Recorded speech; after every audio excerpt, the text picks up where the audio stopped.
If you get error code 5 in Monopoly Go, it means that the payment has failed. Now, what are some reasons why the payment may fail and how can you fix them? One of the reasons is an expired credit or debit card.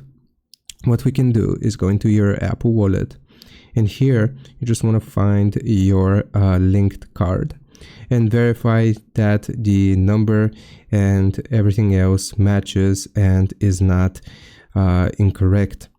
Now, if you have verified your credit card, then you can try to remake the purchase in Monopoly Go.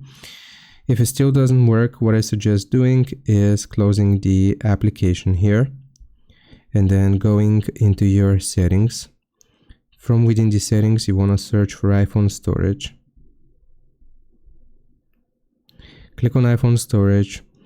You want to find Monopoly Go from the list of applications here. Click on Monopoly Go. Then you want to click on Offload App. And after the app has been offloaded, you want to reinstall it. This is just going to verify the integrity of the files. It is not going to log you out of your account or make you lose any of your progress. Afterwards, error 5 should be fixed in Monopoly Go.